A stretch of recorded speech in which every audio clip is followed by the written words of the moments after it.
நான் மிகவும் மகிழ்ச்சியாக இருக்கின்றேன். ஹிருணிகாவினால் கடத்தப்பட்ட இளைஞர் வெளியிட்ட தகவல். இளைஞர் ஒருவரை கடத்திய குற்றச்சாட்டின் பேரில் முன்னாள் நாடாளுமன்ற உறுப்பினர் ஹிருணிகா பிரேமச்சந்திரவுக்கு விதிக்கப்பட்டுள்ள 3 வருட சிறை தண்டனைக்கு எதிரான மேன்முறையீட்டு மனுவை தாக்கல் செய்ய உள்ளதாக தெரிவிக்கப்படுகின்றது. தெமட்டகொடையில் கடையொன்றில் பணிபுரிந்து வந்த இளைஞரை கடத்தி சென்று சட்டவிரோதமாக தடுத்து வைத்த குற்றச்சாட்டில் ஹிருணிகாவுக்கு கொழும்பு மேல் நீதிமன்ற நீதிபதி அமல் ரணராஜா 3 வருட கடூழிய சிறை தண்டனை விதித்திருந்தார். கடந்த 2015ஆம் ஆண்டு டிசம்பர் மாதம் 21ஆம் தேதி அமில பிரியங்கரை என்ற இளைஞர் கடத்தி செல்லப்பட்டு குடும்ப தகராறை தீர்க்கும் முயற்சியில் சட்டவிரோதமாக தடுத்து வைக்கப்பட்டிருந்ததாக தெரிவிக்கப்படுகின்றது.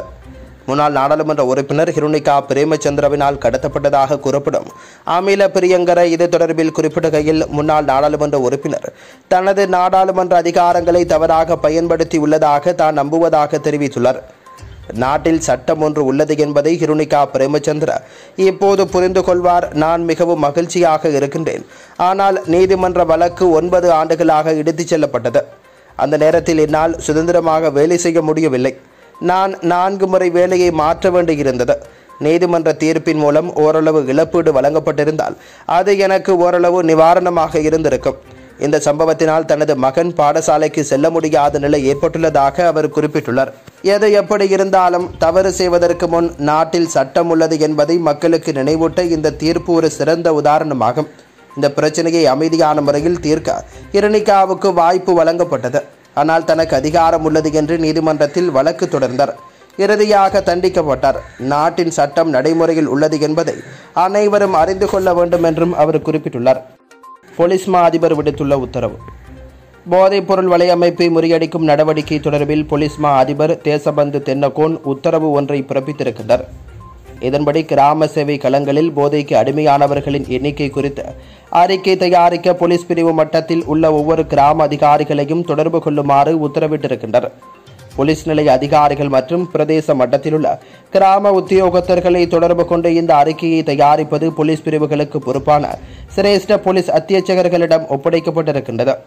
இந்த நடவடிக்கையின் குறிக்கோள் அறிக்கையின் மூலம் அடையாளம் காணப்பட்ட போதைக்கு அடிமையானவர்களை புனர்வாழ்வுக்கு அனுப்புவதும், போதைப்பொருள் கடத்தல்காரர்கள் போதைப்பொருள் விற்பனை செய்யக்கூடிய சந்தையை உடைப்பதுமாகும். கடந்த 6 மாதங்களில் 9 மாகாணங்களில் யுக்திக நடவடிக்கைகளின் மூலம் 1,84,862 போதைப்பொருள் தொடர்பான சந்தேக நபர்கள் கைது செய்யப்பட்டிருக்கின்றனர். அவர்களில் 5,565 பேர் புனர்வாழ்வு அளிக்கப்பட்டுள்ளனர் என்றும் அவர் குறிப்பிட்டுள்ளார். கொழும்பு நோக்கி சென்ற பயணிகள் பேருந்து நேருக்கு நேர் மோதி விபத்து, பலர் காயம். கண்டி கொழும்பு பிரதான வீதியில் தங்குவிட்ட மற்றும் வெவல்தெனிய பகுதிக்கு இடையில் இடம்பெற்ற பேருந்து விபத்தில் 15 பேர் காயமடைந்திருக்கின்றனர். காயமடைந்தவர்கள் வரக்காபுல வைத்தியசாலையில் அனுமதிக்கப்பட்டிருக்கின்றனர். இன்று காலை இடம்பெற்ற இந்த விபத்து காரணமாக கண்டி கொழும்பு பிரதான வீதியிலும் கடும் வாகன நெரிசல் ஏற்பட்டதாக போலீசார் தெரிவித்திருக்கின்றனர்.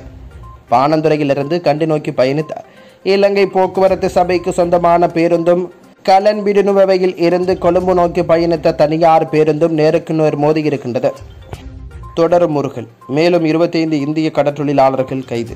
தமிழ்நாட்டைச் சேர்ந்த கடற்றொழிலாளர்கள் தொடர்ந்தும் இலங்கை கடற்படையினரால் கைது செய்யப்பட்டு வருகின்றனர். அந்த வகையில் கடந்த 2 நாட்களுக்கு முன்னர் 10 பேர் கைது செய்யப்பட்ட நிலையில் இன்று அதிகாலை 25 இந்திய கடற்றொழிலாளர்கள் இலங்கை கடற்படையினரால் கைது செய்யப்பட்டிருக்கின்றனர். இதன்படி கடந்த ஜனவரி முதல் இன்று வரையில் 32 படகுகளுடன் 238 கடற்றொழிலாளர்களை இலங்கை கடற்படை கைது செய்துள்ளதாக தெரிவிக்கப்படுகின்றது. சட்டவிரோதமாக எல்லை தாண்டி கடற்றொழிலில் ஈடுபடுவதற்காகவே இவர்கள் கைது செய்யப்படுகிறார்கள் என்று இலங்கை கடற்படை தகவல் வெளியிட்டிருக்கின்றது. அத்துடன் தனது கடல் எல்லையை பாதுகாப்பதில் உறுதியாக இருப்பதாக தெரிவித்திருக்கின்றது.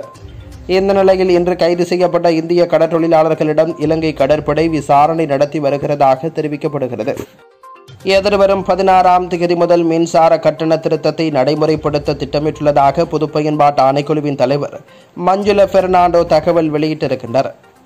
இதேவேளை 8ஆம் தேதி வரை மின்சார கட்டண குறைப்பு தொடர்பான எழுத்து மூல மக்கள் கருத்து கணிப்பு நடத்தப்பட உள்ளதாகவும் தெரிவித்துள்ளார். மேலும் கட்டண திருத்தம் தொடர்பான இறுதி முடிவு இம்மாதம் 15ஆம் தேதி அறிவிக்கப்படும் என அவர் குறிப்பிட்டுள்ளார். இலங்கையை விட்டு வெளியேறும் வைத்தியர்களால் ஏற்பட்டுள்ள சிக்கல் நிலை. கடந்த 2 ஆண்டுகளில் மாத்திரம் இலங்கையிலிருந்து கிட்டத்தட்ட 400 மருத்துவ நிபுணர்கள் வெளியேறியிருக்கின்றனர். இது இலங்கையின் சுகாதாரத்துறைக்கு பாரிய பிரச்சனையாக மாறியுள்ளதாக தெரிவிக்கப்படுகின்றது. இந்த நிலையில் குறித்த பிரச்சினைக்கு தீர்வு காணுவதற்கு தெரிவுகள் இன்மையால் சுகாதார அமைச்சகம் இறுக்கமான இடத்தில் உள்ளது என்று தகவல்கள் வெளியாகியிருக்கின்றன.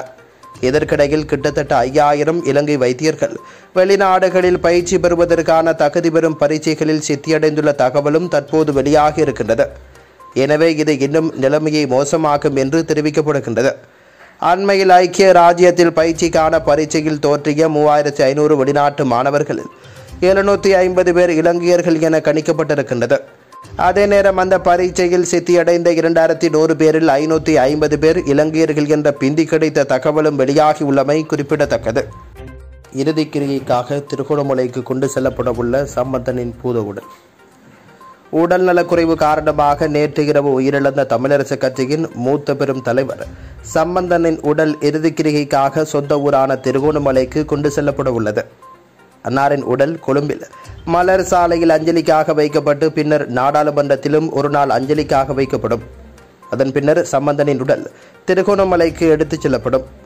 தமிழ் தேசிய கூட்டமைப்பின் தலைவரும் இலங்கை தமிழரசு கட்சியின் பெருந்தலைவரும் திருகோணமலை மாவட்ட நாடாளுமன்ற உறுப்பினருமான ராஜவரோதயம் சம்பந்தன் நேற்று இரவு 11 மணியளவில் காலமானார்.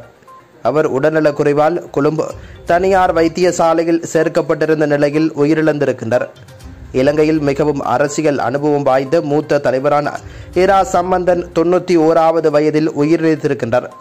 1977 முதல் 1983 வரை நாடாளுமன்ற உறுப்பினராக இருந்த அவர் பின்னர் 2001 முதல் நாடாளுமன்ற உறுப்பினராக உள்ளார்.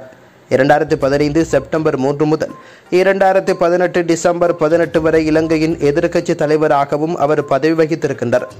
இந்த நிலையில் அன்னாரின் பூதவுடல் அஞ்சலிக்காக கொழும்பில் மலர் சாலையில் வைக்கப்பட்டு அதன் பின்னர் இறுதிக்கிரிகைகளுக்காக அவரின் சொந்த ஊரான திருகோணமலைக்கு கொண்டு செல்லப்படும் என்றும் அறிவிக்கப்பட்டுள்ளது.